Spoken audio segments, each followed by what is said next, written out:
제발, 제발 다시 생각해줘요. 제가 눈물로 애원했지만 그는 차갑게 대답했습니다. 당신이 후회하는 건 내가 아니라 내 새로운 가치를 알게 되었기 때문이요.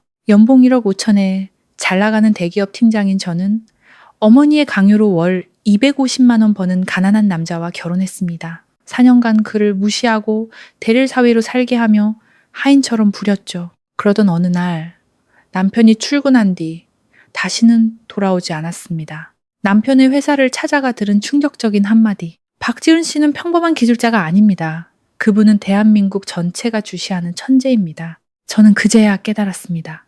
그의 실종 뒤에는 제가 상상조차 할 수 없었던 거대한 비밀과 처절한 진실이 숨겨져 있었다는 것을. 제 인생을 송두리째 바꿔놓은 이 이야기가 궁금하시다면 구독과 좋아요를 눌러주시고 끝까지 시청해주세요. 이제 제 어리석었던 지난 4년간의 이야기를 시작합니다. 올해 제 나이 29, 여자가 가장 아름답게 무르익는다는 나이죠. 저는 많은 이들이 부러워할 만한 커리어를 가졌습니다. 다국적 기업의 마케팅 팀장으로 연봉은 1억 5천만 원이 넘습니다. 강남의 최고급 오피스텔에서 어머니와 단둘이 살며 부족함 없이 화려하고 제 뜻대로 짜인 삶을 누렸죠. 제 인생의 모든 것은 제 통제하에 있는 듯 했습니다. 단 하나, 제 결혼 생활만 빼고요. 제 남편의 이름은 박지훈입니다. 그는 제가 선택한 사람이 아니라 어머니가 고른 사람이었습니다.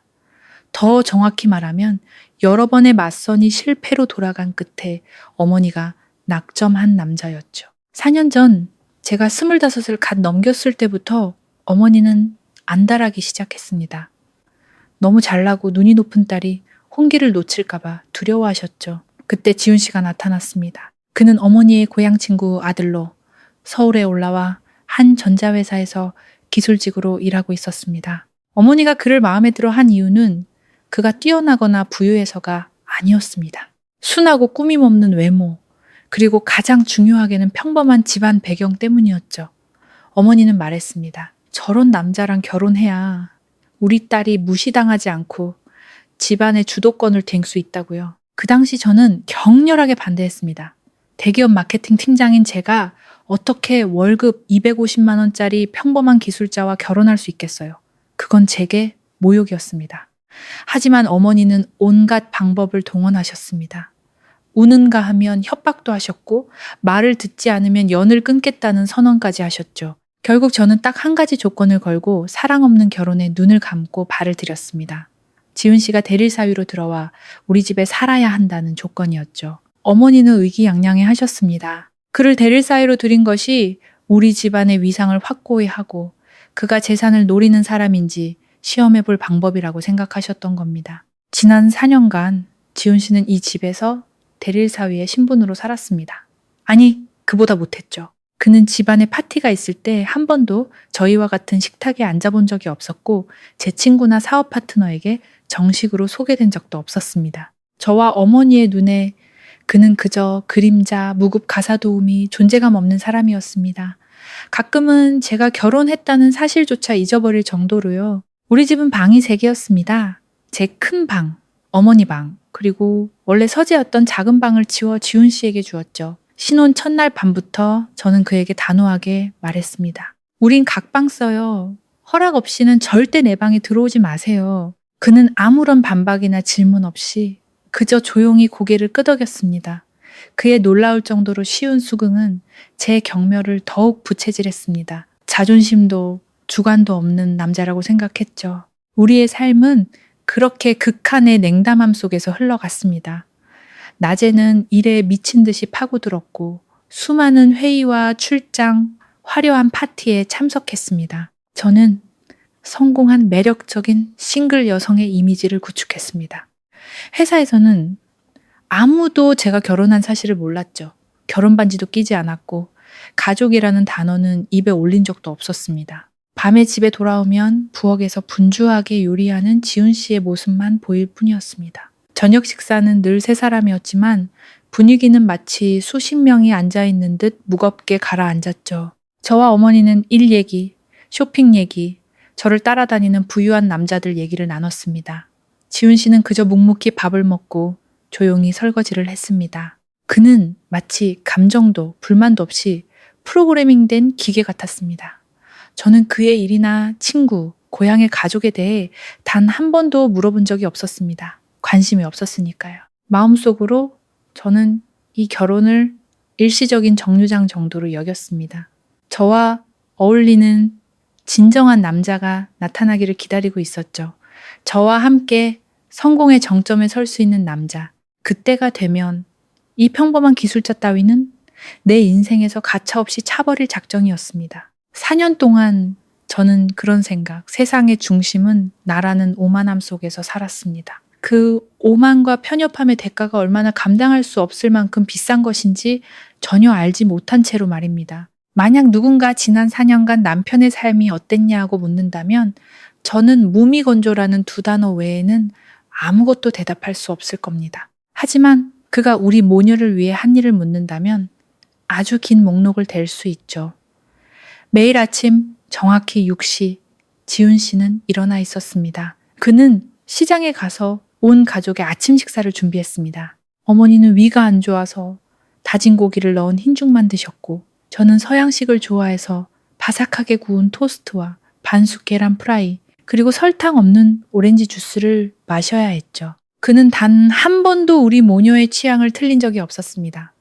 어머니의 죽은 늘 따끈하고 부드러웠고 제 계란은 항상 제가 원하는 완벽한 반숙이었죠. 저희가 출근하고 나면 그는 집을 청소했습니다. 100제곱미터가 넘는 아파트는 언제나 먼지 하나 없이 반짝였습니다. 저와 어머니의 옷은 종류별로 따로 손빨래해서 말린 뒤 깔끔하게 다려 옷장에 걸어두었습니다. 어머니는 베란다의 작은 난초 정원을 금보다 더 아끼셨습니다. 지훈 씨는 어머니보다 더 세심하게 그 난초들을 돌봤죠. 책을 찾아 읽고 비료 주는 법과 물 주는 법을 공부했습니다. 그 덕분에 어머니의 난초는 해마다 화려한 꽃을 피웠습니다. 집안의 전등이나 수도꼭지부터 복잡한 세탁기까지 무엇이든 고장나면 지훈 씨가 순식간에 고쳐냈습니다. 어머니는 한번 비아냥거리신 적이 있습니다. 손재주는 있네. 역시 기술자라 그런가. 그거 말고는 쓸모가 없어. 지훈 씨는 그 말을 듣고도 아무 말 없이 손만 빠르게 놀릴 뿐이었습니다. 그의 침묵은 저를 화나게 했습니다. 차라리 그가 맞서 싸우고 화를 냈으면 제가 그를 욕하고 모욕할 명분이라도 생겼을 텐데 말이죠. 하지만 그는 그러지 않았습니다. 그는 깊은 우물 같았습니다. 저희가 던지는 모든 경멸은 아무런 메아리 없이 깊숙이 가라앉았죠. 그의 인내는 어머니를 더욱 기고만장하게 만들었습니다. 어머니는 그를 하인 취급했죠. 한 번은 어머니 친구분들이 놀러 왔다가 거실을 닦고 있는 지훈 씨를 보고 무심코 물었습니다. 댁은 어디서 이렇게 부지런하고 순한 도우미를 구했어? 어머니는 콧방귀를 뀌며 태연하게 대답했습니다. 어휴, 식구야 식구. 시골에서 어렵게 올라온 조카인데 내가 불쌍해서 걷어주고 있을 뿐이야. 저는 바로 옆에 앉아 모든 것을 똑똑히 들었지만 그를 변호해주지 않았습니다. 오히려 속으로는 어머니의 말이 합리적이라고 생각했죠. 그래, 우리가 그를 걷어주고 있는 거지. 한 번은 제가 거래처와 늦게까지 술을 마시고 만취해서 돌아온 적이 있었습니다. 문에 들어서자마자 거실 바닥에 토악질을 했죠. 지훈 씨가 급히 달려와 저를 침실로 부축하고 따뜻한 수건으로 얼굴을 닦아주었습니다. 숙취 해소를 위해 따뜻한 생강차까지 타주었죠. 그날 밤 내내 그는 침대 옆에 앉아 저를 지켜봤습니다. 다음 날 아침에 일어나 보니 바닥은 어젯밤의 흔적 하나 없이 깨끗하게 닦여 있었고 더러워진 제 옷도 깨끗하게 세탁되어 있었습니다. 하지만 저는 고맙다는 말 대신 차갑게 쏘아붙였습니다. 다음부턴 함부로 내 방에 들어오지 마. 그는 저를 바라봤습니다. 그의 눈빛에서 저는 읽을 수 없는 무언가를 느꼈지만 그는 이내 조용히 돌아섰습니다. 지훈 씨의 삶은 오직 이 집과 우리 모녀를 중심으로 돌아가는 듯 했습니다. 그는 외출도 거의 하지 않았고 친구도 모임도 없었습니다. 저는 그가 새 옷 한 벌이나 제대로 된 신발 한 켤레 사는 것을 본 적이 없습니다. 그가 입고 출근하는 옷이라곤 낡아빠진 셔츠와 바지 몇 벌이 전부였죠. 저는 그가 가난해서 월급이 쥐꼬리만 해서 그럴 거라고 생각했습니다. 몇 번은 아버지의 낡은 옷을 그에게 던져주며 선심 쓰듯 말했죠. 이거라도 입어. 남들이 보면 이 집에서 구박하는 줄 알겠네. 그는 아무 말 없이 옷을 받았지만 그 옷을 입은 모습은 한 번도 본 적이 없습니다. 지금 와서 생각해 보니 제가 얼마나 어리석었는지 모릅니다. 저는 한 남자와 4년 동안 같은 지붕 아래서 같은 밥상에서 밥을 먹으며 살았지만 그에 대해 아는 것이 아무것도 없었습니다. 그의 구체적인 업무가 무엇인지, 어떤 열정과 꿈이 있는지 몰랐습니다. 제가 아는 건 그가 월 250만 원을 받는 시골 출신 기술자이며 우리 집에서 대릴 사위로 산다는 것 뿐이었죠. 저는 그 단편적인 정보로 한 사람의 가치를 매기고 멋대로 판단하고 무시할 권리가 있다고 생각했습니다. 보이는 것에만 너무 자신한 나머지 빙산의 칠알은 물 아래 잠겨 있다는 사실을 잊고 살았던 겁니다. 그의 설날 연휴는 유난히 길었습니다. 회사에서는 연휴가 끝나고도 며칠을 더 쉬게 해주었죠. 연휴 내내 집안 분위기는 여전히 냉랭했습니다. 저는 친구나 사업 파트너와의 약속, 연초 파티들로 바빴습니다. 어머니도 친척과 친구들에게 세배를 다니느라 온종일 밖으로 도셨죠. 집에 남은 건 지훈 씨뿐이었습니다. 그는 집을 청소하고 차례상을 준비하고 밖에서 즐기고 돌아온 우리 모녀를 위해 음식을 만들었습니다. 그는 모든 일을 조용히 묵묵히 해냈습니다. 마치 그것이 당연한 책임인 것처럼요. 연휴가 끝나고 첫 출근 날 아침, 저는 꽤 늦게 일어났습니다. 방을 나왔을 때 지훈 씨는 이미 아침 식사를 다 준비해 놓은 상태였죠. 그는 평소에 입던 출근복 차림이었습니다. 빛바랜 옅은 푸른색 셔츠와 무릎이 번들거리는 검은색 바지. 그는 늘 그렇듯 평탄한 목소리로 제게 말했습니다. 나 출근할게. 아침 식사는 식탁에 있어. 저는 쳐다보지도 않고 건성으로 응 하고 대답했습니다. 그것이 제가 집에서 본 그의 마지막 모습이었습니다. 그날 저녁 저는 고된 하루를 마치고 집에 돌아왔습니다. 집안이 캄캄하고 싸늘한 것에 놀랐습니다. 평소 같으면 이 시간에 지훈 씨가 돌아와 부엌에서 저녁을 짓고 있을 텐데 말이죠. 배가 고파오자 짜증이 났습니다. 또 야근인가 보네. 별 볼 일 없는 회사가 야근은 무슨. 저는 게으르게 배달 음식을 시켜 대충 먹고는 다시 일에 몰두했습니다. 나중에 돌아오신 어머니도 집이 텅 빈 것을 보시고는 몇 마디 투덜거리다 마셨죠. 어머니도 그가 회사 일로 바쁠 거라고 생각하셨습니다.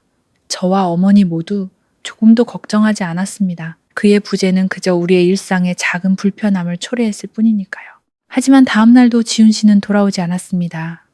아침 식사를 준비해 줄 사람도 없었고 집은 서서히 어질러지기 시작했죠. 어머니가 불안한 기색을 보이기 시작했습니다. 거실을 서성이며 중얼거리셨죠. 혹시 길에서 무슨 일이라도 생긴 거 아냐? 사고라도 났나? 저는 퉁명스럽게 대꾸했습니다. 엄마는 쓸데없는 걱정 마세요. 삐져서 시골집에 투정 부리러 갔겠죠. 아내 치마폭에 붙어 사는 주제에 자존심도 없는 남자가 삐치긴 뭘 삐쳐요. 그냥 둬요. 며칠 지나 돈 떨어지면 알아서 기어 들어올 거예요. 제 말이 어머니를 안심시켰거나 혹은 어머니도 그렇게 믿고 싶으셨을 겁니다. 하지만 마음속 깊은 곳에서는 모호한 불안감이 싹트기 시작했습니다. 저는 그 감정을 애써 무시하며 스스로에게 되뇌었습니다. 걱정할 것 없어. 그가 사라지면 더 좋지. 더 빨리 자유로워질 수 있잖아. 책임감 없이 말 한마디 없이 집을 나간 남편. 이혼 소송을 제기할 완벽한 명분이 생기는 거니까요. 하지만 저의 강인함은 사흘째 되는 날 무너졌습니다. 지훈 씨는 여전히 감감무소식이었죠. 그의 번호로 몇 번 전화를 걸어봤지만 고객님께서 전화를 받을 수 없어 라는 기계적인 목소리만 들릴 뿐이었습니다. 그의 조용한 그림자가 사라진 집은 이상하리만치 텅 비고 싸늘하게 느껴졌습니다. 그가 매일 묵묵히 하던 이름 없는 집안일들은 이제 아무도 떠맡지 않았고 그 존재감을 드러내며 느리지만 확실하게 혼란을 야기하기 시작했습니다. 저의 초반 무관심은 점차 짜증과 분노 그리고 어쩌면 걱정과 비슷한 감정으로 변해갔습니다. 저는 이 감정을 인정하고 싶지 않았지만 그가 집에 없는 매 시간 매분마다 그 감정은 점점 커져만 갔습니다. 혼란은 폭풍처럼 한 번에 닥치지 않았습니다. 곰팡이처럼 천천히 그리고 끈질기게 우리 모녀의 삶에 스며들었죠. 지훈 씨가 사라진 첫 며칠간 가장 큰 문제는 식사였습니다. 저와 어머니는 부엌에 들어가는 것 자체가 낯설었죠. 집밥은 사치가 되었습니다. 배달 음식을 시키기 시작했지만 아무리 비싸고 진귀한 음식도 계속 먹으니 질렸습니다. 지훈 씨가 늘 해주던 소박하고 입맛에 맞는 음식과는 비교할 수 없었죠. 어머니는 위장병이 재발했다며 불평하기 시작했습니다. 그 다음은 집안일이었습니다. 빨래 바구니에는 더러운 옷이 산더미처럼 쌓였고 바닥은 발에 무언가 밟히는 느낌이 들기 시작했습니다.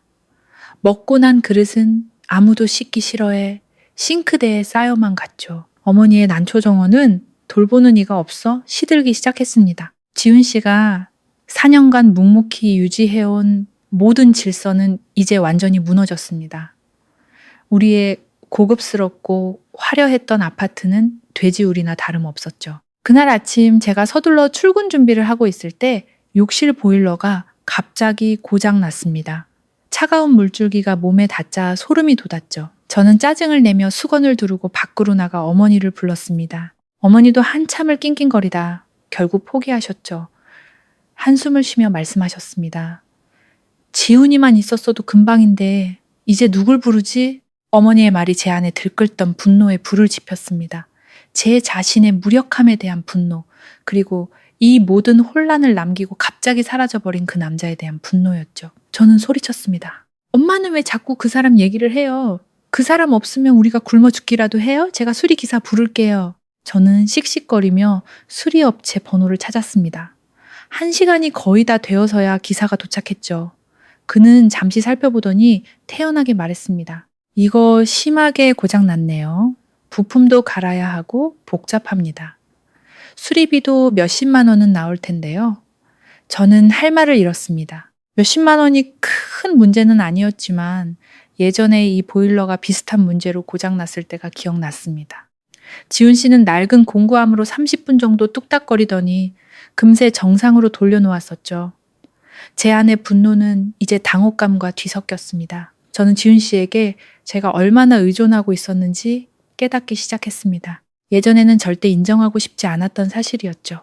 그는 명목상의 남편일 뿐만 아니라 집사, 요리사, 수리공, 정원사를 모두 겸하는 사람이었습니다. 그는 모든 일을 너무나 완벽하게 처리해서 저와 어머니는 그것을 당연하게 여겼습니다. 이제 그가 떠나고 나니 우리가 얼마나 중요한 기둥을 잃었는지 비로소 깨달은 것입니다. 초기의 분노는 점차 실질적인 걱정으로 변했습니다. 그를 위한 걱정이 아니라 제 삶에 대한 걱정이었죠. 만약 그가 돌아오지 않는다면 우리가 계속 이런 상태로 살아야 한단 말인가? 성공한 팀장이라는 자존심이 제가 그를 필요로 한다는 사실을 인정하게 놔두지 않았습니다. 저는 어머니 앞에서 여전히 모든 것을 해결할 수 있는 척 강한 모습을 보였죠. 하지만 매일 밤 넓은 방에 누워 시계의 규칙적인 째깍거리는 소리를 들을 때면 무서우리만치 공허함을 느꼈습니다. 불안감은 점점 커져 마치 야수처럼 제 평정심을 갉아먹었습니다.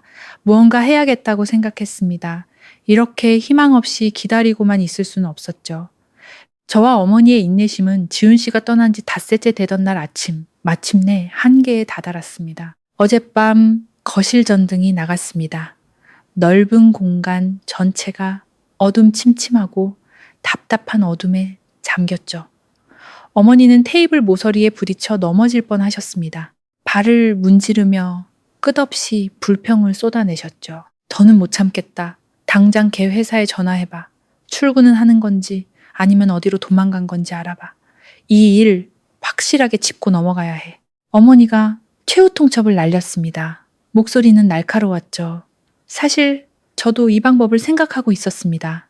하지만 자존심이 저를 막았죠. 남편 회사에 전화해서 그가 어디 있는지 묻는 것은 마치 제 가정사를 남에게 드러내고 가족을 관리하는 데 실패했음을 인정하는 꼴이었습니다. 하지만 지금 상황을 보니 다른 선택지가 없었습니다. 집안의 불편함과 혼란이 제 자존심을 이긴 것입니다.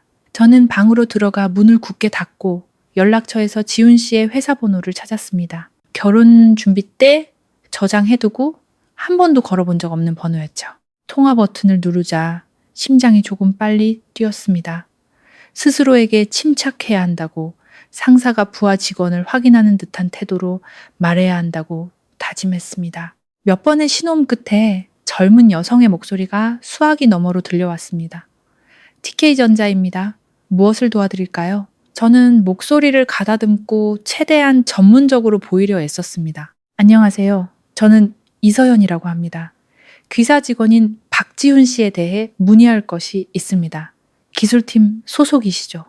네, 실례지만 박지훈 씨와 어떤 관계이신가요? 여직원이 정중하게 되물었습니다. 그 질문에 저는 잠시 말문이 막혔습니다. 어떤 관계냐고, 그의 아내. 하지만 외부인에게 그 사실을 인정하고 싶지 않았습니다. 저는 잠시 머뭇거리다 두루뭉술하게 대답했습니다. 가족입니다. 아, 네. 박지훈 씨에 대해 어떤 정보가 필요하신가요? 최근 며칠간 박지훈 씨가 출근했는지, 그리고 근무 일정이 어떻게 되는지 알고 싶습니다. 저는 본론으로 들어갔습니다. 수화기 반대편이 잠시 조용해졌고 키보드 치는 소리가 들렸습니다.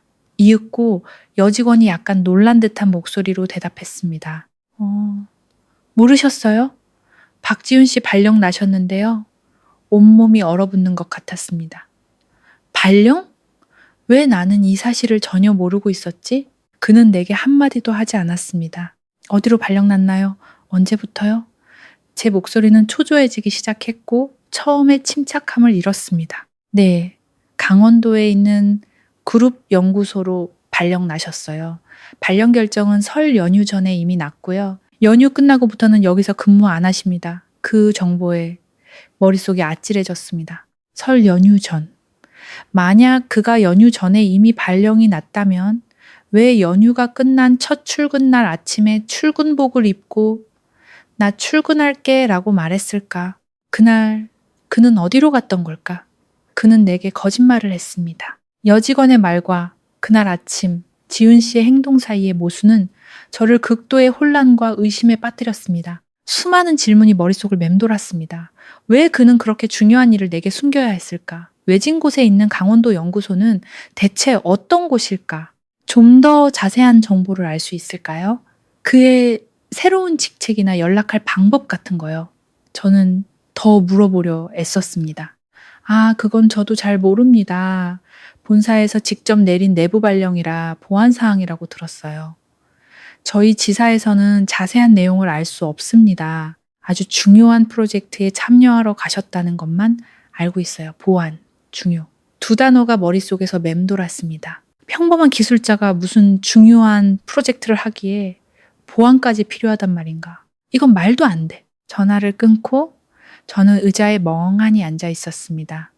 방금 얻은 정보는 제 의문을 풀어주기는커녕 모든 것을 더욱 복잡하고 미스터리하게 만들었습니다. 지훈 씨의 실종은 더 이상 단순한 가출이 아니었습니다. 그 뒤에는 제가 전혀 알지 못했던 어떤 진실이 숨어 있는 것 같았죠. 의심과 호기심이 분노와 짜증을 압도하며 강하게 일어났습니다. 4년 만에 처음으로 제가 늘 무시해왔던 남편이 대체 어떤 사람인지 진정으로 알고 싶어졌습니다. 전화통화 후 저는 방 안에 망연자실하게 앉아 있었습니다. 여직원의 말이 귓가에 맴돌았죠. 설 연휴 전에 발령 나셨어요. 연구소, 중요 프로젝트, 보안, 단어 하나하나가 제가 쌓아올린 오만한 세계관을 깨트리는 유리 조각처럼 박혔습니다. 모든 것이 모순되고 이해할 수 없었습니다. 왜 그는 거짓말을 했을까? 보안이 필요할 만큼 중요한 프로젝트가 왜 평범한 기술자에게 맡겨졌을까? 머릿속이 실타래처럼 엉켰습니다. 어머니께 모든 것을 말씀드렸지만 어머니도 저만큼이나 당황해 하셨습니다. 회사가 사기를 치는 것이라고 했다가 지훈 씨가 무슨 불법적인 일에 연루되어 도망친 것 아니냐는 억측을 늘어놓으셨죠. 어머니의 추측은 제 머리만 더 아프게 할 뿐이었습니다. 저는 더 객관적인 시각을 가진 사람, 이 엉킨 실타래를 푸는데 도움을 줄 사람이 필요하다는 것을 알았습니다. 저는 유일한 절친인 수진이를 떠올렸습니다. 수진이와 저는 대학 시절부터 친구였습니다. 그녀는 저처럼 화려하게 성공하지는 않았지만 중견 미디어 회사에서 팀장으로 일하며 행복한 가정을 꾸리고 있었고 무엇보다도 매우 냉철하고 예리한 판단력을 가졌습니다. 저는 그녀에게 전화에 조용히 이야기할 수 있는 단골 카페에서 만나자고 약속했습니다. 제 맞은편에 앉은 수진이는 지훈 씨의 갑작스러운 실종, 집안의 혼란, 그리고 그의 회사와의 이해할 수 없는 통화 내용까지 제 이야기를 끈기 있게 들어주었습니다. 저는 여전히 무능한 남편 때문에 골머리를 앓는 아내의 이미지를 유지하려 짜증 섞인 가벼운 투로 이야기했죠. 이야기를 다 듣고 난 수진이는 조언을 서두르지 않았습니다. 그녀는 커피를 가볍게 저으며 저를 유심히 바라보다가 전혀 상관없어 보이는 질문을 던졌습니다. 서연아, 지난 4년 동안 남편이랑 진지하게 대화해 본 적 있어? 내 말은 그의 일이나 생각에 대해서 제대로 된 대화를 나눠본 적이 있냐는 거야.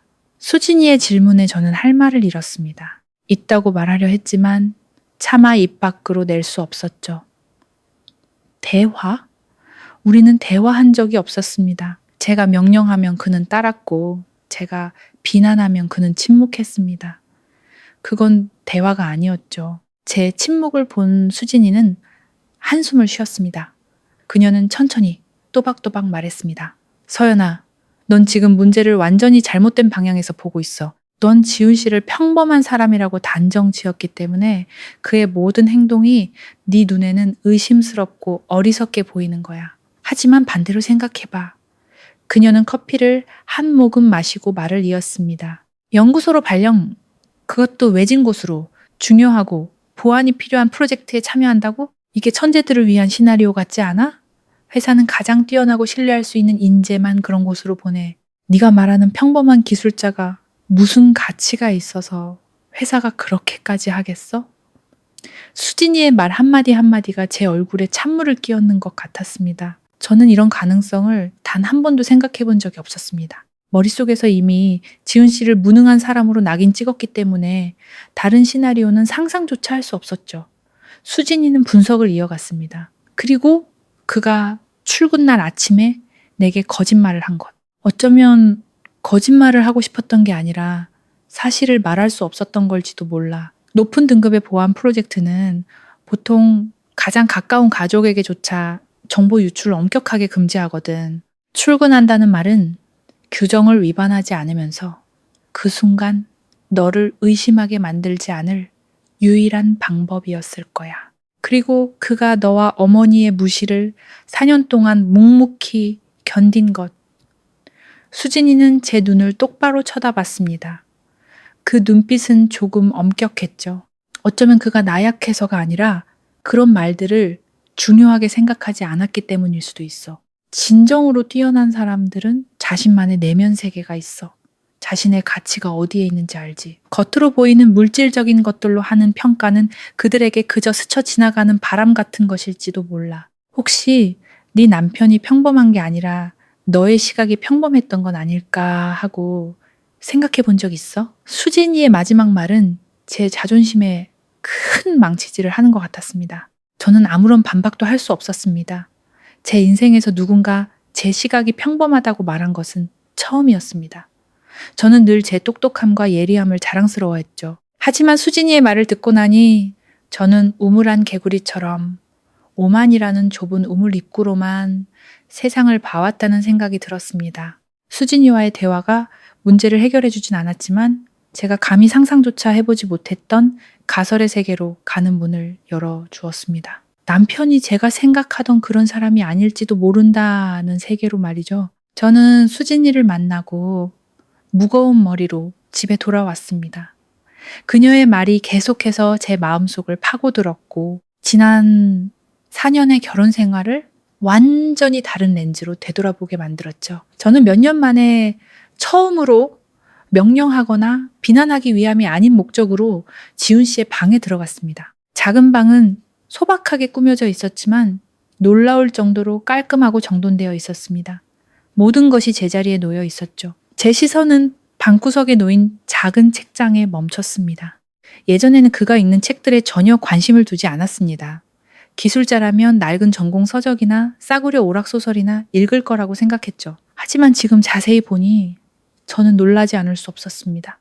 책장에는 제가 상상했던 그런 책들이 아니었습니다. 두꺼운 양장본 전문 서적들이 꽂혀 있었고 제목만 읽어도 혀가 꼬일 것 같았죠. 인공지능, 현대적 접근 방식, 양자 컴퓨팅 이론, 고급 알고리즘 구조, 전부 영어 원서로 빽빽한 영어 글씨가 가득했습니다. 한 권을 펼쳐보니 복잡한 공식과 기호들이 가득해서 보기만 해도 머리가 어지러웠습니다. 평범한 전자제품, 수리, 기술자가 이런 것들을 읽을 필요가 있을까? 문득 이 방에서 책을 읽던 그의 모습이 떠올랐습니다. 그는 너무나 몰두해서 제가 들어온 것조차 알아채지 못했죠. 그때 저는 그가 지적인 척하는 거라고 비웃었습니다. 하지만 이제 그 모습은 완전히 다른 의미로 다가왔습니다. 그러다 그의 전화 통화들이 생각났습니다. 그는 저와 어머니에게 방해가 될까봐 보통 베란다에 나가서 전화를 받았죠. 저는 몇 마디밖에 엿듣지 못했지만 그것들은 잡담이 아니었습니다. 그는 수많은 전문 용어를 사용하며 매우 전문적이고 자신감 있는 태도로 대화했습니다. 평소에 과묵하고 소심한 모습과는 완전히 달랐죠. 한 번은 수학이 저편에 대고 이렇게 말하는 것을 들었습니다. 아닙니다. 그 해결책은 최적화되지 않았어요. 핵심 처리 모듈 전체를 리팩토링해서 재기 알고리즘의 복잡도를 줄이는 데 집중해야 합니다. 그때는 무슨 말인지 하나도 몰라서 우습다고만 생각했습니다. 지금 생각해보니 우스웠던 건 바로 저 자신이었습니다. 또 다른 기억의 조각이 떠올랐습니다. 예전에 제 고급 노트북이 갑자기 운영체제 오류로 고장나 중요한 프레젠테이션을 앞두고 모든 데이터를 날릴 뻔한 적이 있었죠. 저는 허둥지둥 회사 IT 전문가에게 전화했지만 그들은 복구에 최소 하루는 걸릴 거라고 했습니다. 제가 절망에 빠져 있을 때 지훈 씨가 조용히 노트북을 가져갔습니다. 그는 2시간 정도 제가 알아볼 수 없는 명령어들을 검은 화면에 입력하더니 마법처럼 노트북을 다시 작동시켰습니다. 모든 데이터가 완벽하게 복구되었죠. 제가 어떻게 한 거냐고 물었을 때 그는 그저 순하게 웃으며 말했습니다. 그냥 운이 좋았다고 생각해. 그때 저는 정말 운이 좋았다고 믿었습니다. 저는 그의 침대에 주저앉았습니다. 어지러웠죠. 모든 단서가 지난 4년 동안 바로 제 눈앞에 있었습니다. 너무나 명백했는데 저는 보지 못했습니다.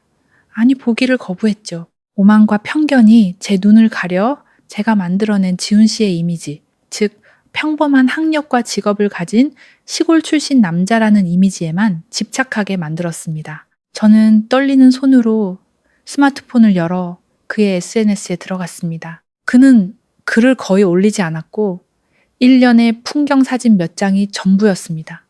하지만 1년여 전에 올린 한 게시물에 눈길이 멈췄습니다. 넓은 바다를 배경으로 한 저녁 노을 사진이었죠. 사진 아래에는 짧은 글귀가 있었습니다. 넓은 바다는 물고기가 마음껏 뛰놀게 하고 높은 하늘은 새가 마음껏 날게 하네.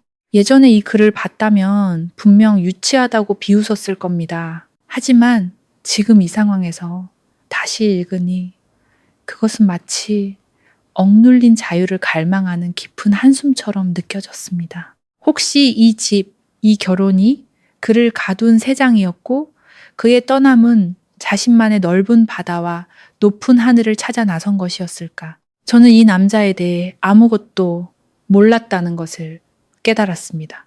정말로 아무것도. 그날 밤 저는 한숨도 잘 수 없었습니다. 기억의 조각들과 추측들이 머릿속에서 뒤섞여 혼란스러운 폭풍을 일으켰습니다. 지난 4년간 제가 알던 과묵하고 순종적인 남편의 모습과 수진이가 그려준 숨겨진 천재공학자의 모습, 두 이미지가 서로 겹치고 싸웠습니다. 어느 것이 진짜 지훈 씨의 모습인지 알 수 없었죠. 모든 것을 안다고, 통제할 수 있다고 자신했던 저는 이 알 수 없는 상황에 극도의 불안과 불편함을 느꼈습니다. 다음 날 아침 저는 차탄 눈으로 잠에서 깼지만 머릿속에는 명확한 결심이 서 있었습니다. 더 이상 추측만 하고 있을 수는 없었습니다.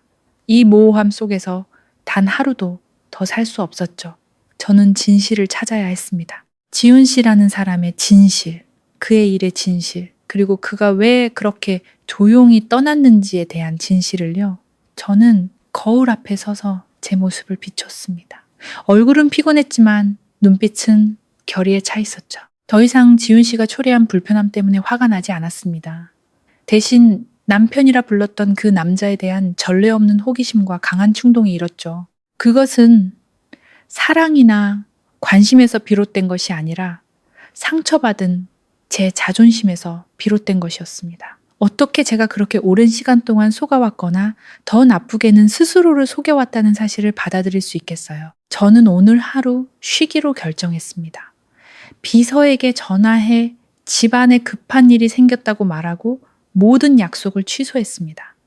이것은 거의 전례 없는 일이었습니다. 지금까지 제게 일은 항상 최우선이었으니까요. 하지만 오늘은 그보다 더 중요한 일이 있었습니다. 바로 답을 찾는 것이었죠. 옷장을 열어 신중하게 옷을 골랐습니다. 화려한 오피스룩이나 비싼 명품은 선택하지 않았습니다. 대신 심플하지만 세련된 디자인의 검은색 정장과 흰 셔츠를 골랐죠. 저는 강하고 전문적이며 무시당하지 않는 모습으로 보이고 싶었습니다. 이것은 남편을 찾아 나선 아내의 방문이 아니었습니다. 이것은 정보를 찾으러 가는 한 기업 임원의 업무였습니다. 피곤한 기색을 가리고 눈빛의 예리함을 강조할 만큼 가볍게 화장을 했습니다. 저는 주도적인 위치, 즉 애원하는 사람이 아니라 질문하는 사람의 자세를 취해야 했습니다. 제가 거실로 나왔을 때 어머니가 놀라서 물으셨습니다. 어디 가는데 그렇게 차려입었어? 오늘 쉬는 날 아니었니? 저는 조금의 망설임도 없이 차분하게 대답했습니다. 지윤 씨 회사에 가요. 그 사람 상사를 만나서 확실하게 얘기해야겠어요. 어머니는 걱정스러워 보였습니다. 괜찮겠니? 만나주지 않으면 어떡해? 그냥 기다려보는 게. 저는 어머니의 말을 잘랐습니다. 더는 못 기다려요. 기다릴수록 아무것도 알 수 없어요. 엄마는 집에 계세요. 제가 해결할게요. 말을 마치고 저는 가방을 들고 현관으로 향했습니다. 하이힐을 신고 또 각거리는 구두 소리를 들으며 저는 마치 전투를 준비하는 전사 같다고 느꼈습니다. 진실을 찾기 위한, 그리고 제 자신의 어리석음과 마주하기 위한 전투. 결과가 어떻든, 진실이 얼마나 잔인하든 저는 반드시 알아야만 했습니다. 지훈 씨의 회사가 있는 오피스 빌딩은 그리 웅장하진 않았지만 꽤나 번듯했습니다. 큰 길가에 위치해 있었죠. 로비에 들어서자 생각보다 전문적이고 진지한 분위기가 느껴졌습니다. 저는 곧장 안내 데스크로 향했습니다. 그곳에 앉아있던 여직원이 고개를 들었고 저는 전화통화로 들었던 그 목소리임을 바로 알아차렸습니다. 안녕하세요. 이서연입니다. 어제 박지훈 씨 건으로 전화드렸었습니다. 저는 단호하게 말하며 제 명함을 데스크 위에 올려놓았습니다. 명함에 박힌 마케팅 팀장이라는 직함에는 분명 어떤 무게감이 실려 있었죠. 여직원은 제 등장에 조금 놀란 듯 했습니다. 그녀는 명함을 보고 저를 보며 약간 당황한 표정을 지었습니다. 네, 안녕하세요. 하지만 제가 아는 내용은 어제 전화로 다 말씀드렸는데요. 알고 있습니다.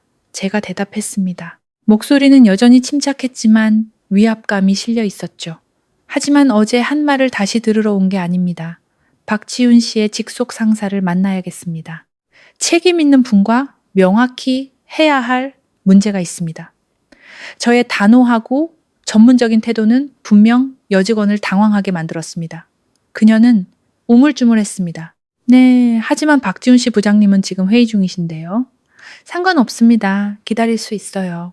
저는 로비 구석에 있는 소파를 가리키며 말했습니다. 하지만 귀사 직원의 불분명한 발령 문제로 가족이 여기서 기다리고 있다는 사실을 상사분께서 아시는 편이 더 나을 것 같네요. 저도 시간이 많지 않거든요.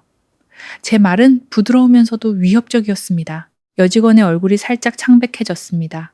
그녀는 서둘러 내선 전화를 들어 무언가 작게 속삭였죠. 잠시 후 그녀는 전화를 내려놓고 훨씬 공손해진 목소리로 제게 말했습니다. 이쪽으로 오시죠.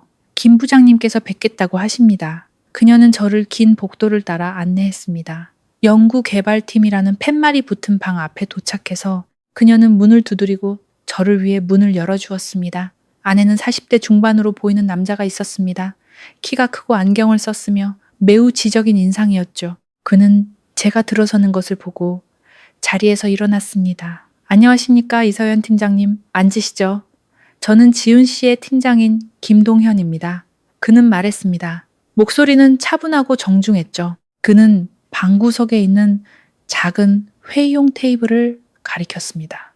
그의 태도는 저를 조금 놀라게 했습니다. 그는 제 이름을 알고 있었고 지훈 씨를 언급하는 방식에는 단순한 부하 직원을 대하는 것과는 다른 어떤 존중이 담겨 있었습니다. 제가 자리에 앉자 김 부장님은 직접 제게 차를 따라 주었습니다. 불편을 드린 점 사과드립니다. 원래는 가족분들께 더 공식적으로 알려드렸어야 했는데 프로젝트의 특수성 때문에 모든 일이 엄격한 보안 절차에 따라 진행되어야 했습니다. 부장님, 본론부터 말씀드리죠. 저는 애들로 말하고 싶지 않았습니다. 제가 오늘 여기 온 이유는 단 하나의 진실을 알기 위해서입니다. 제 남편 박지훈은 대체 누구고 어디로 간 겁니까? 김 부장님은 저를 바라봤습니다. 그의 눈빛은 깊고 헤아리기 어려웠죠. 그는 안경을 고쳐 쓰고 두 손을 깍지 낀 채 테이블 위에 올려놓았습니다. 이서연 팀장님, 그 질문에 답하기 전에 제가 먼저 질문 하나 드려도 되겠습니까?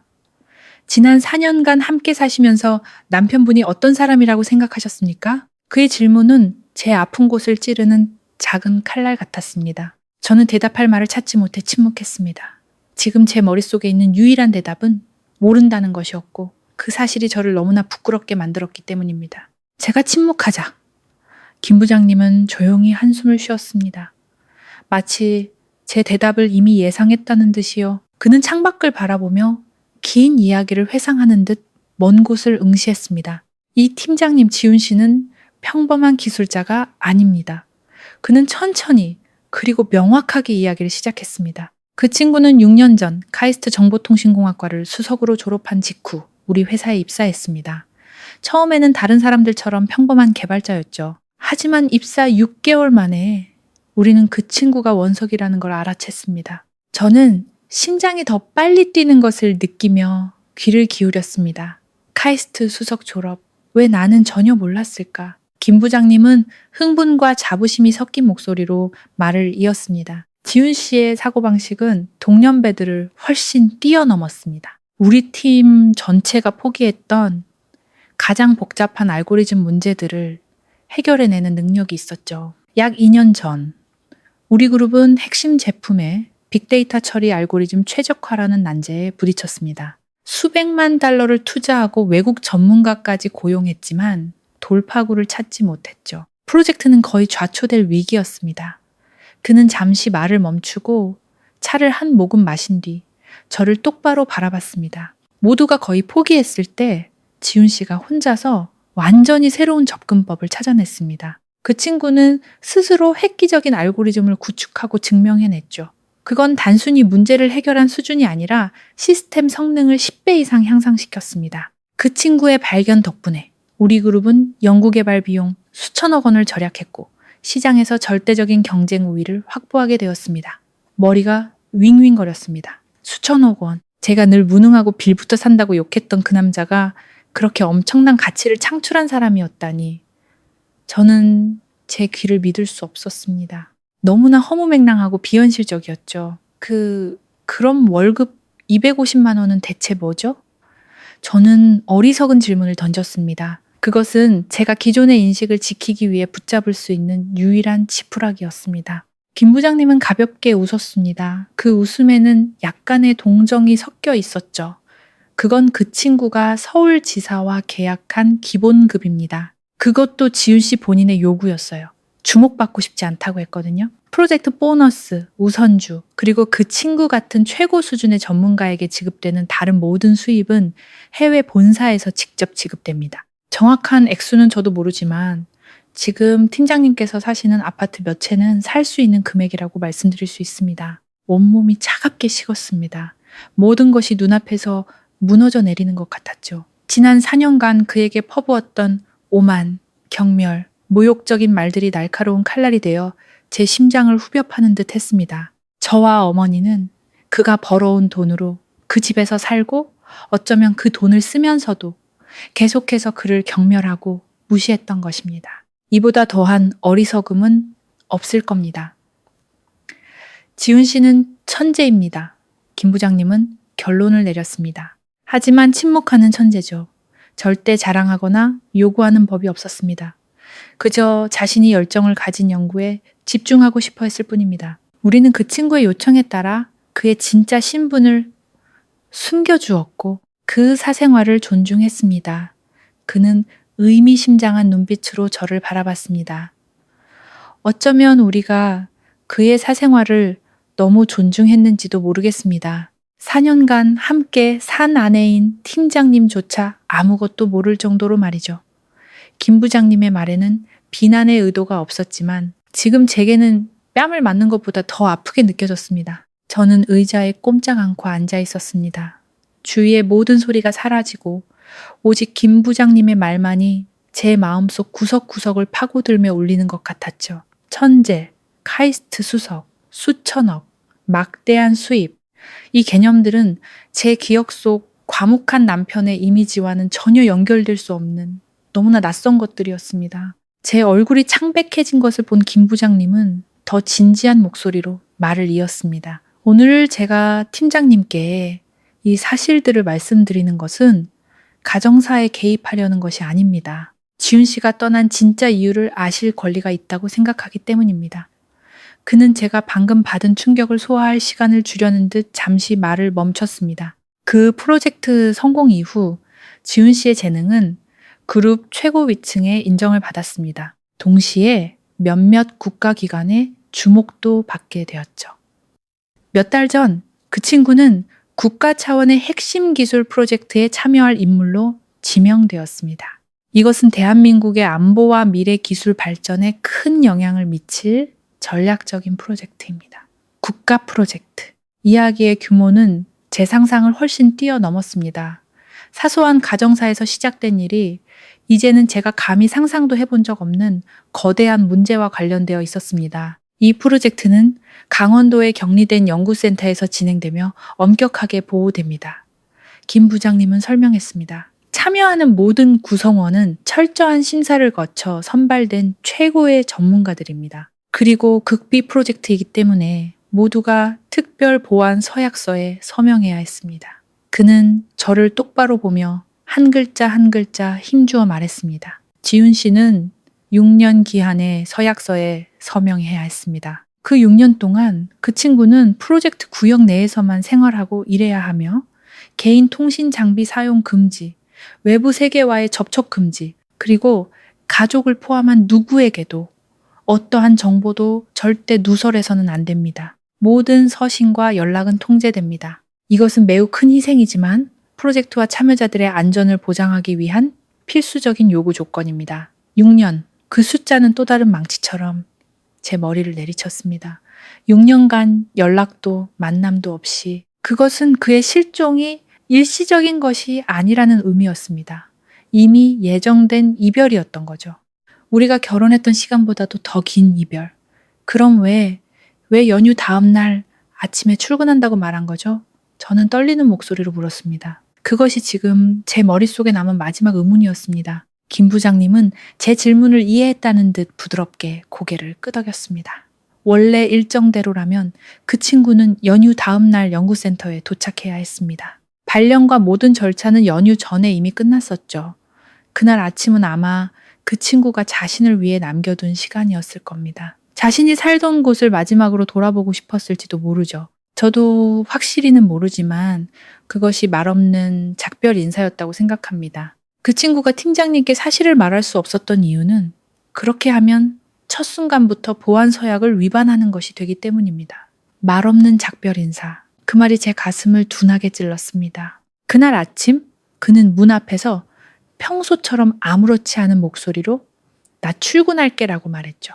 그리고 저는 돌아보지도 않은 제 건성으로 응 하고 대답했습니다. 저는 그것이 마지막인 줄 몰랐습니다. 그가 제게 남길 수 있었던 유일한 작별 인사를 놓쳐버린 것입니다. 그때 저의 무심함은 이제 용서받을 수 없는 죄가 되어 돌아왔습니다.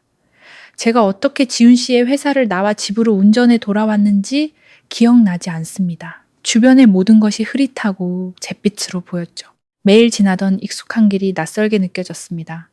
붐비는 차들과 시끄러운 경적 소리는 모두 뒤로 물러나 무너져 내리는 제 내면 세계에 닿지 못했습니다. 저는 핸들을 하얗게 될 때까지 꽉 쥐고 있었지만 온몸에는 힘이 하나도 없었습니다. 머릿속에는 온통 뒤죽박죽된 이미지와 소리뿐이었습니다. 부엌에서 분주하던 지훈 씨의 모습, 조용히 거실을 닦던 모습, 세심하게 난초를 돌보던 모습, 두꺼운 책을 읽으며 집중하던 그의 얼굴, 제 노트북을 고쳐주고 순하게 웃던 그의 모습, 그 사이로 김 부장님의 목소리가 끼어들었습니다. 천재, 카이스트 수석, 수천억, 국가 프로젝트, 6년, 상반된 두 종류의 이미지와 소리가 서로 충돌하며 제가 믿어왔던 모든 것을 산산조각냈습니다. 어리석음, 지금 저 자신을 묘사할 수 있는 유일한 단어였습니다. 상상조차 할 수 없을 만큼 어리석었죠. 사람 보는 눈과 파트너를 평가하는 예리함을 자랑하던 마케팅 팀장인 제가 다이아몬드를 곁에 두고도 조약돌이라고 우겼던 겁니다. 저는 물질적인 잣대, 사회적 지위, 월급 250만 원이라는 꼬리표로 한 사람의 가치를 매겼습니다. 그리고 저는 틀렸습니다. 처참하게 틀렸죠. 후회가 쓰나미처럼 밀려왔습니다. 단순히 그의 가치를 알아보지 못한 것에 대한 후회가 아니었습니다. 제가 그를 대한 방식에 대한 후회였죠. 지난 4년간 저와 어머니가 내뱉었던 모든 경멸적인 말, 무시하는 눈빛, 무심한 행동들이 하나씩 떠올랐습니다. 그 기억들은 슬로우 모션 필름처럼 선명했고 장면 하나하나가 제 심장을 찌르는 칼날 같았습니다. 아내 치마폭에 붙어 사는 주제에 손재주 말고는 쓸모가 없어. 내가 불쌍해서 걷어주고 있을 뿐이야. 그 잔인한 말들은 바로 저와 제 어머니의 입에서 나온 것들이었습니다. 우리는 한 사람, 한 천재. 어쩌면 이 가정을 묵묵히 책임져 온 사람의 자존심을 우리의 오만과 편협함으로 짓밟았던 것입니다. 수치심이 저를 뒤덮었습니다. 너무나 창피해서 쥐구멍에라도 숨고 싶었죠.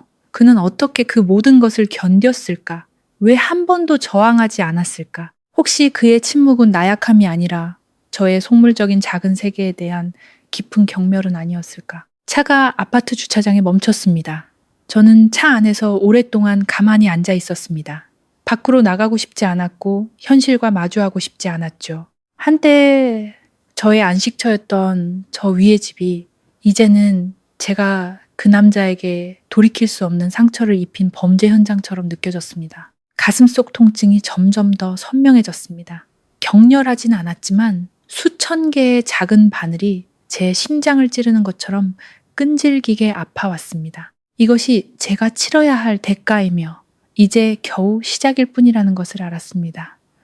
문을 열고 집으로 들어섰습니다. 집은 여전히 어수선하고 싸늘했죠. 어머니는 소파에 앉아 TV를 보시다가 제가 돌아오자 급히 TV를 끄고 걱정스러운 얼굴로 물으셨습니다. 어떻게 됐어? 소식은 있고 그 사람들 만났니? 뭐라고 하던? 저는 대답하지 않았습니다. 저는 조용히 다가가 어머니 맞은편 의자에 앉았습니다. 저를 낳아주신 분, 저와 함께 이 비극을 만들어낸 사람을 바라봤습니다. 그녀의 얼굴에는 여전히 풍족한 삶에 익숙한 사람의 도도함이 남아 있었지만 눈에는 피로와 초조함이 서려 있었습니다. 저는 숨을 깊게 들이쉬고 목소리가 떨리지 않도록 애썼습니다. 엄마, 저 다 알게 됐어요. 그리고 저는 모든 것을 털어놓았습니다.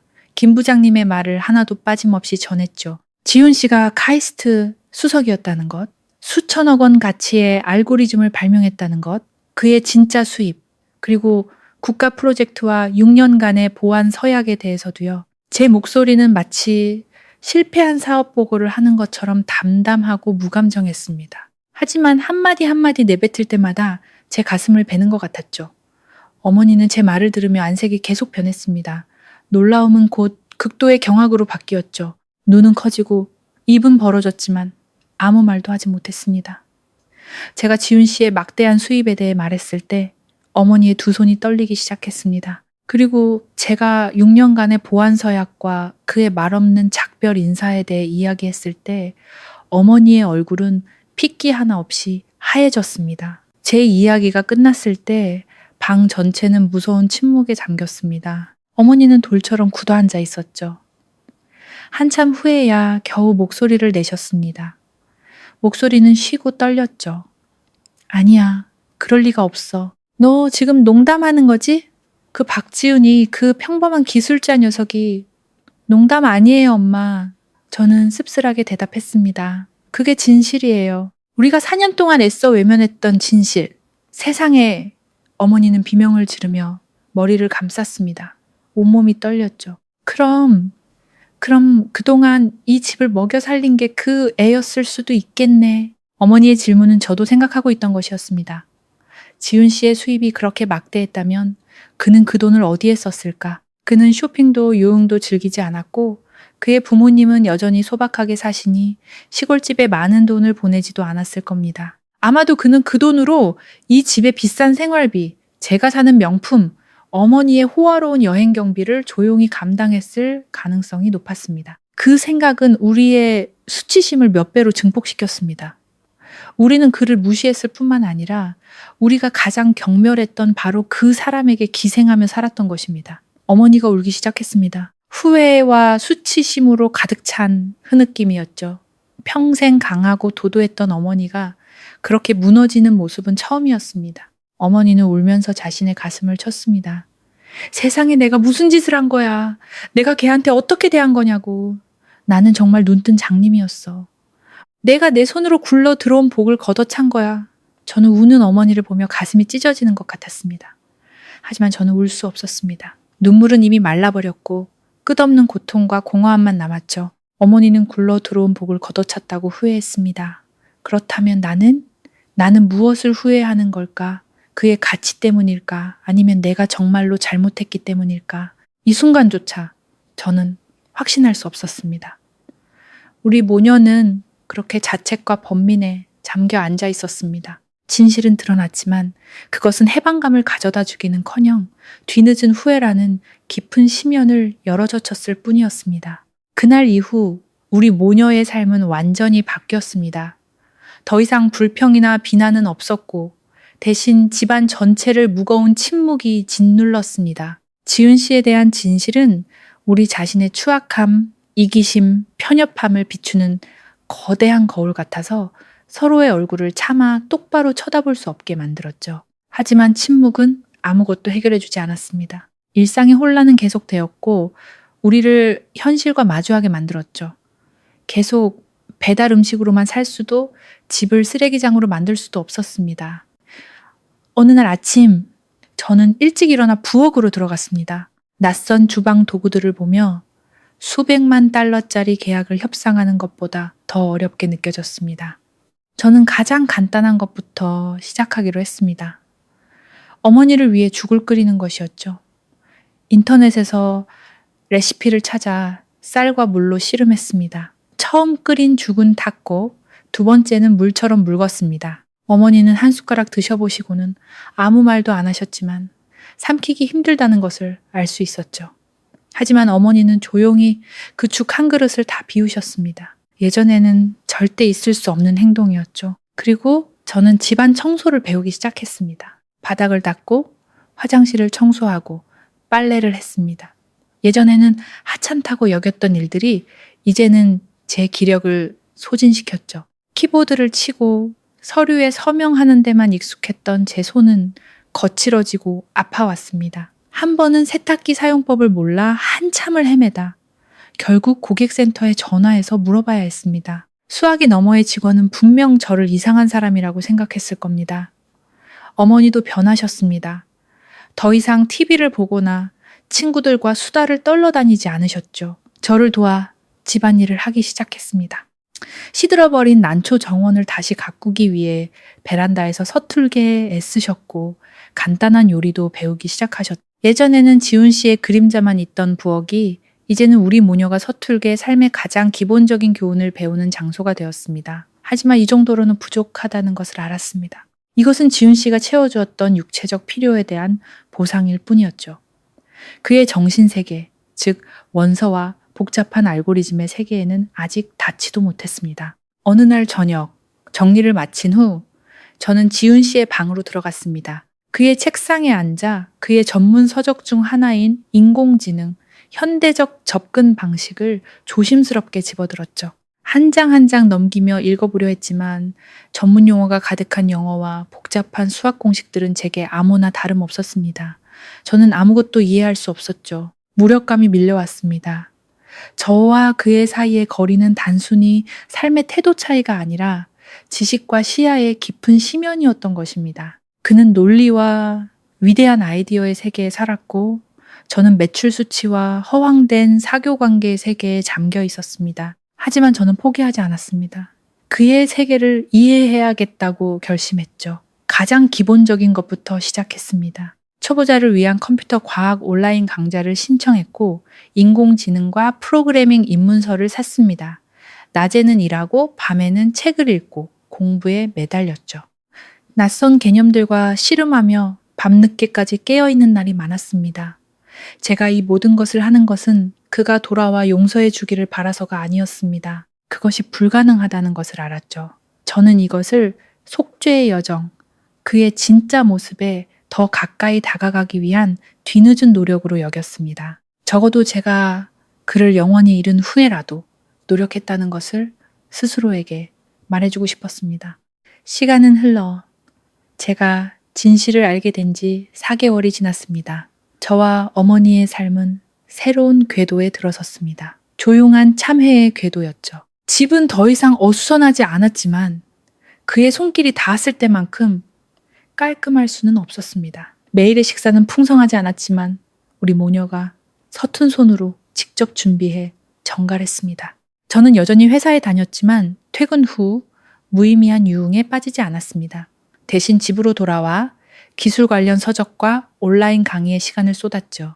그렇게 노력했지만 지훈 씨에 대한 소식은 전혀 들을 수 없었습니다. 그는 이 세상에서 증발해버린 것 같았죠. 가능한 모든 방법을 시도해봤습니다. 그의 예전 회사 이메일로 메일을 보내고 김 부장님께도 몇 번 전화했지만 돌아오는 것은 침묵이나 보안상의 이유로 정보를 제공할 수 없습니다. 라는 정형화된 대답뿐이었습니다. 희망은 점차 절망으로 바뀌었습니다. 어쩌면 그에게 사과 한마디 할 기회조차 영영 없을지도 모른다는 사실을 받아들이기 시작했습니다. 그러던 어느 토요일 오후 저와 어머니가 집을 청소하고 있을 때 갑자기 초인종이 울렸습니다. 문을 열자 낯선 남자가 서 있었습니다. 50대 중반으로 보이는 그는 다부진 체격에 각진 얼굴 그리고 엄격한 인상이었습니다. 그는 소박하지만 단정한 옷차림을 하고 있었죠. 그의 날카로운 시선은 마치 제 생각을 꿰뚫어 보는 것 같았습니다. 실례합니다만 이서연 씨, 박지훈 씨 아내 되십니까? 남자가 물었습니다. 목소리는 낮고 단호했죠. 심장이 쿵 내려앉았습니다. 누군가 저를 찾아와 지훈 씨의 이름을 언급하다니. 네, 맞습니다. 누구신지? 저는 이 실장이라고 합니다. 그는 자신을 소개했습니다. 박지훈 씨가 근무하는 부대에서 나왔습니다. 온몸이 떨렸습니다. 지훈 씨의 부대, 진짜였구나. 어서 들어오세요. 차라도 한 잔. 저는 더듬거리며 말했습니다. 이 실장은 집으로 들어와 주위를 한번 쓱 훑어보았습니다. 그의 시선은 거실 책장에 잠시 머물렀는데 그곳에는 제가 최근에 산 몇 권의 프로그래밍 책이 꽂혀 있었죠. 부엌에서 나오시던 어머니는 낯선 손님을 보고 조금 놀라셨습니다. 저는 서둘러 소개했습니다. 엄마, 이분은 이 실장님이셔. 지훈 씨 동료분이시래. 자리에 앉은 후 이 실장은 애두르지 않고 바로 본론으로 들어갔습니다. 이서연 씨, 오늘 제가 여기 온 것은 상부의 지시에 따른 것입니다.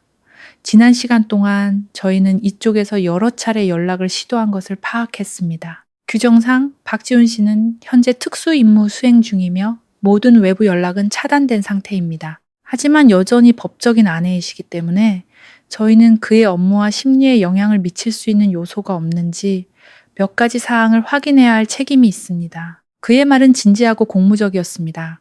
저는 이것이 개인적인 방문이 아니라는 것을 깨달았습니다.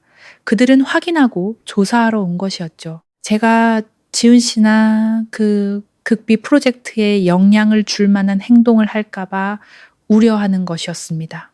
씁쓸한 감정이 솟구쳤습니다. 그가 떠난 후에도 그들의 눈에 저는 여전히 잠재적인 위험 요소였던 것입니다. 이 실장의 탐색하는 듯한 시선 앞에서 저는 예전의 저였다면 느꼈을 모욕감을 느끼지 않았습니다. 그저 깊은 슬픔만이 느껴졌죠. 제가 그들의 신뢰를 요구할 권리가 없다는 것을 알았습니다. 제가 저지른 모든 일을 생각하면 말이죠. 저는 숨을 깊게 들이쉬고 이 실장을 똑바로 쳐다보며 말했습니다. 목소리는 침착하려 애썼지만 떨림을 감출 수는 없었죠. 실장님 이해합니다. 부대의 우려를 이해합니다. 하지만 저는 박지훈 씨의 일에 영향을 줄 의도가 전혀 없다는 것을 믿어주셨으면 합니다. 그리고는 마치 둑이 터진 것처럼 저는 제 마음속 모든 것을 쏟아내기 시작했습니다. 변명도 해명도 하지 않았습니다. 지난 4년간의 모든 이야기를 털어놓았죠. 저의 오만과 편협함, 그리고 저와 어머니가 지훈 씨를 얼마나 가혹하게 대했는지에 대해서요. 저는 그가 떠나기 전까지 그의 진짜 모습에 대해 아무것도 몰랐다고 고백했습니다. 지금 이런 말을 하는 것이 너무 늦었다는 걸 압니다. 저는 목이 메었습니다. 그가 용서해 주길 바라지도 않아요. 단지 단 한 번이라도 좋으니 그에게 직접 사과할 기회를 갖고 싶습니다. 제 잘못을 깨달았다는 것을 그가 알 수 있도록 진심으로 사과하고 싶어요. 그것뿐입니다. 그 후에 그가 어떤 결정을 내리든 받아들이겠습니다. 옆에 앉아 계시던 어머니는 어느새 울고 계셨습니다. 어머니는 제 손을 잡고 이 실장을 향해 끊어지는 목소리로 말씀하셨습니다. 제 잘못입니다. 이 늙은이 잘못이에요. 제가 서연이를 억지로 결혼시켰고 제가 지훈이에게 못되게 굴었어요. 착하고 순한 아이였는데 정말 후회됩니다, 실장님. 시간을 되돌릴 수만 있다면 방 전체가 어머니의 흐느낌과 저의 침묵으로 가득 찼습니다. 이 실장은 가만히 앉아 있었습니다. 그는 말을 끊지 않고 조용히 듣기만 했죠. 그의 엄격한 시선이 조금 부드러워진 것 같았습니다. 그는 테이블 위의 기술 서적들, 거칠어진 제 손, 그리고 어머니의 후회의 눈물을 바라보았습니다. 그는 보고받은 내용과는 다른 이야기를 보고 있는 듯 했습니다. 한참 후에야 그는 입을 열었습니다. 목소리는 처음보다 차가움이 덜했죠. 이야기는 잘 들었습니다. 제가 가정사를 판단할 권리는 없습니다. 하지만 이서연 씨와 어머님의 진심은 알겠습니다. 그는 자리에서 일어나 돌아갈 준비를 했습니다. 오늘 대화 내용은 상부에 그대로 보고하겠습니다. 규정은 규정이라 어떤 약속도 드릴 수는 없지만 이서연 씨의 바람은 정직하게 전달하겠습니다.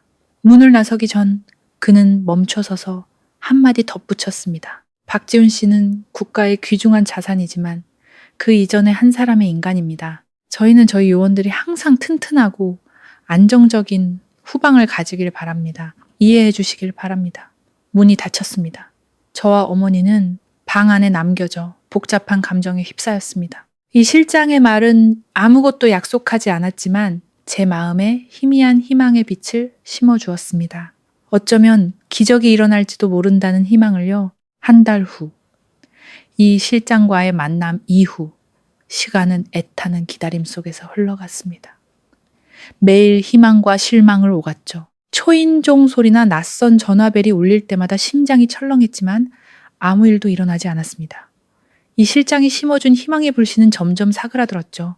저는 제가 너무 큰 환상을 품었다고 자책했습니다. 국가급 프로젝트, 엄격한 보안 서약, 죄 많은 아내의 뒤늦은 사과 한마디 때문에 예외가 있을 리 없었죠.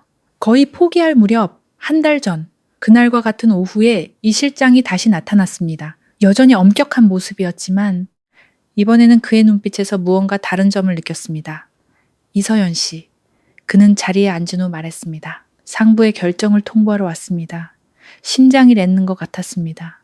저는 숨을 죽이고 기다렸죠. 보고서를 검토하고 여러 요소를 고려한 끝에 특히 제가 말씀드렸던 인간적인 요소를 감안하여 상부에서 특별히 예외를 두기로 결정했습니다. 그는 천천히 말했습니다.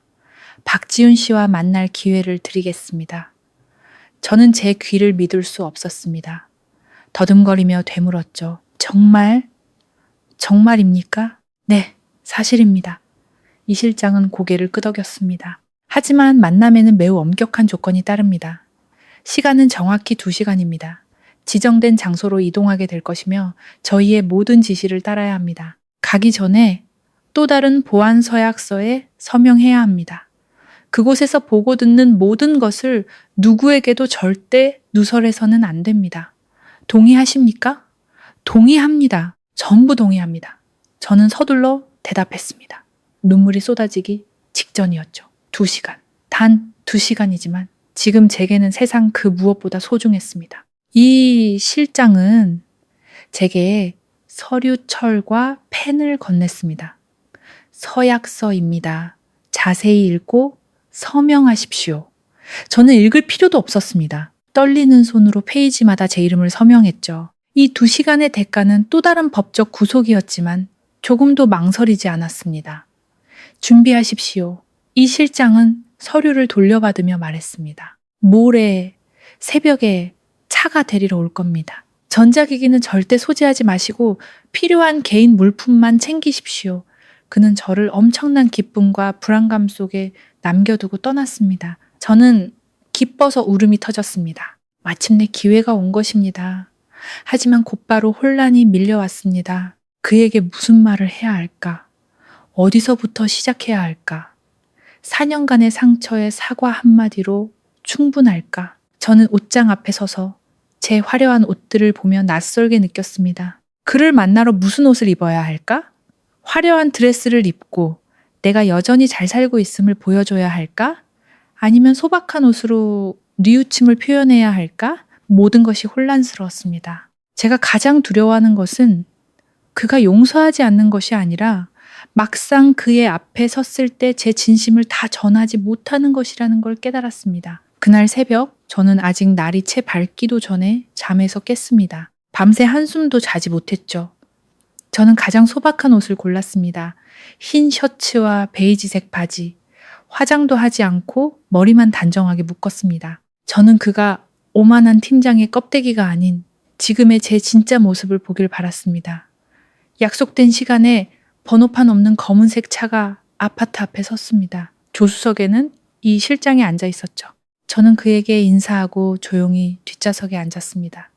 차는 저를 목적지도 모르는 여정으로 이끌었습니다. 차는 오랫동안 달렸습니다. 붐비는 도시를 벗어나 고속도로를 타고 한적한 국도로 접어들었죠. 창밖의 풍경은 평야에서 점차 첩첩산 중에 강원도 산악지대로 바뀌었습니다. 거의 하루를 이동한 끝에 차는 좁은 비포장 도로로 접어들었고 양옆은 울창한 숲이었습니다. 더 깊이 들어가자 무장한 군인들이 지키는 2개의 보안 초소를 지났습니다. 마침내 계곡 한가운데에 여러 겹의 철조망으로 둘러싸인 현대적인 복합 단지가 나타났습니다. 그곳은 엄숙하고 신비로운 분위기를 풍겼습니다. 이곳이 바로 지훈 씨의 세계였습니다. 차는 본관 건물 앞에 멈췄습니다. 다른 직원이 저를 안으로 안내했고 길고 조용한 복도를 지나 다시 한번 보안 검사를 받은 후에 작은 방으로 안내되었습니다. 방에는 테이블 하나와 의자 2개만 있었고 창문 없이 하얀 형광등 불빛만 가득했습니다. 여기서 기다리십시오. 시간은 2시간입니다. 직원은 말하고는 문을 닫고 나갔습니다. 저는 자리에 앉아 2 손을 무릎 위에 꽉 쥐었습니다. 심장이 미친 듯이 뛰었죠. 복도 밖에서 다가오는 발소리가 들렸습니다. 문이 열리고 지훈 씨가 들어왔습니다. 그는 전보다 마르고 검게 탔지만 더 단단하고 건강해 보였습니다. 머리는 짧게 깎아 단정했고 짙은 청색의 작업복을 입고 있었죠. 가장 큰 차이점은 눈빛이었습니다. 그의 눈빛은 더 이상 예전처럼 순종적이거나 침울하지 않았습니다. 날카롭고 집중되어 있었으며 낯선 자신감이 뿜어져 나왔습니다. 그는 더 이상 우리 집의 그림자가 아니었습니다. 완전히 다른 사람이었죠. 그는 저를 보고도 놀라지 않았습니다. 이미 보고를 받은 듯 했죠. 그는 의자를 끌어 제 맞은편에 앉았습니다. 태연하게. 그의 태연함에 저는 무너져 내렸습니다. 머릿속에 준비해 두었던 모든 말이 순식간에 사라져버렸죠. 저는 낯설면서도 익숙한 남편을 바라보았고 눈물이 하염없이 흘러내렸습니다. 미안해요. 저는 흐느낌 속에서 겨우 그 몇 마디를 내뱉을 수 있었습니다. 미안해요, 지훈 씨. 정말 미안해요. 저는 울었습니다. 저의 모든 어리석음과 이기심을 위해 울었습니다. 제가 어떻게 진실을 알게 되었는지, 저와 어머니가 얼마나 후회하는지, 그리고 제가 요리와 청소를 배우기 시작하고 그의 책들을 읽으려 노력하고 있다는 이야기를 털어놓았습니다. 너무 늦었다는 거 알아요. 용서해 달라고도 안 할게요. 그냥 내가 이해했다는 거, 내가 틀렸다는 걸 당신이 알아줬으면 했어요. 지훈 씨는 가만히 인내심 있게 제 흐느낌 섞인 말을 들어주었습니다. 그는 말을 끊지도 단단한 얼굴에 어떤 감정도 드러내지 않았죠. 그저 깊고 고요한 가을 호수 같은 눈으로 저를 바라볼 뿐이었습니다. 그 고요함은 어떤 질책보다 더 무서웠습니다. 제가 눈물이 말라 더 이상 아무 말도 할 수 없게 되었을 때 그가 입을 열었습니다. 그의 목소리는 낮고 고른 톤이었고 예전의 주저함이나 소심함은 없었죠. 들었어. 당신을 원망하지 않아, 서연 씨. 그의 말에 저는 할 말을 잃었습니다. 원망하지 않는다고? 어떻게 그럴 수 있지? 그는 말을 이었습니다. 그의 말 한마디 한마디가 제 마지막 환상을 꿰뚫는 바늘 같았죠. 당신과 어머님이 왜 나를 그렇게 대했는지 이해해. 당신은 성공한 여성이 되도록 교육받았고 모든 것을 물질적 가치와 지위라는 렌즈로 보도록 배웠지. 그리고 나는 월 250만 원 버는 시골 출신 기술자였고 당신의 세계에서 나는 가치가 없었어. 그건 당연한 일이야. 그는 잠시 말을 멈추고 제 눈을 똑바로 보며 잔인한 진실을 말했습니다. 알아, 서연 씨. 당신의 지금 후회는 당신이 진정으로 나라는 사람을 이해해서 나온 게 아니야. 내 새로운 가치를 알게 되었기 때문에 나온 거지. 당신이 늘 무시하던 조약돌이 사실은 다이아몬드였다는 걸 깨달았기 때문에 후회하는 거야. 당신은 나에게 상처를 줘서 우는 게 아니라 귀중한 것을 잃어버려서 우는 거라고. 저는 얼어붙었습니다. 그의 말은 모두 사실이었습니다. 반박할 수 없었죠. 나의 변화는 어디서부터 시작되었는가. 김 부장님의 말을 들은 순간부터였다. 그렇다. 나는 그의 가치를 잃어버렸기 때문에 후회하는 것이다. 내가 당신에게 바랐던 건 그의 목소리에 약간의 허무함이 묻어났습니다. 당신이 나를 능력 있거나 돈 잘 버는 사람으로 인정해주는 게 아니었어. 그건 나한테 중요하지 않아. 나는 단지 언젠가 당신이 나를 보고 있는 그대로의 나를 받아주길 바랐을 뿐이야. 아내를 위해 요리하고 집안 물건을 고치고 나만의 책을 읽는 것을 좋아하는 한 남자를 받아주길 바랐지. 나는 그런 단순한 인정을 기다렸지만 4년 동안 단 한 번도 받지 못했어. 그는 가볍게 한숨을 내쉬었습니다. 우리는 너무나 다른 가치 체계를 가진 세계에 살고 있어, 서연 씨. 이건 누구의 잘못도 아니야. 단지 우리가 서로에게 속하지 않았을 뿐이지. 우리를 묶어주던 유일한 끈은 혼인신고서 한 장이었고 아마 이제 그것도 더 이상 의미가 없을 거야. 그는 부드럽지만 흔들림 없는 마지막 판결을 내렸습니다. 이 프로젝트가 끝나면 우리 서로를 놓아주자. 만남이 있으면 헤어짐도 있는 법이니 서로 마음 편하게. 2시간이 끝났습니다. 직원이 들어와 시간이 다 되었다고 알렸습니다. 저는 자리에서 일어섰습니다. 다리에는 힘이 하나도 없었죠. 그도 일어섰습니다. 제가 돌아서기 전 그가 마지막으로 한마디를 덧붙였습니다. 잘 지내 서연 씨. 저는 대답하지 않았습니다. 저는 그 방을 나왔고 그의 인생에서 걸어 나왔습니다. 산산조각 난 마음과 함께 너무나 뒤늦고 고통스러운 깨달음을 안고서 그가 옳았습니다. 모든 것이 그의 말이 맞았습니다. 저는 넋이 나간 사람처럼 서울로 돌아왔습니다. 짧은 만남은 제 모든 것을 앗아갔죠. 어머니는 제 모습을 보고 결과를 직감하셨습니다. 아무것도 묻지 않고 조용히 묽은 죽 한 그릇을 끓여주셨습니다. 우리 모녀는 침묵 속에 앉아 있었습니다. 더 이상 후회의 눈물은 없었고 잔인한 현실을 받아들이는 것만 남았죠. 우리가 뿌린 씨앗을 이제 우리가 거두어야 했습니다. 삶은 계속되었지만 제 마음속에는 영원히 채울 수 없는 공백이 생겼습니다. 저는 여전히 출근하고 제 일을 관리했지만 모든 것이 의미를 잃은 듯 했습니다. 매출 수치, 파트너들의 칭찬, 화려한 파티들, 모든 것이 시시하고 무미건조하게 느껴졌죠. 제가 그토록 추구했던 가치들이 사실은 얼마나 공허한 것이었는지 깨달았습니다. 6개월 후 어느 날 아침, 저는 공문으로 발송된 봉투 하나를 받았습니다. 안에는 이혼 서류와 재산 양도 서류 몇 장이 들어있었죠. 지훈 씨는 이미 서명을 마친 상태였습니다.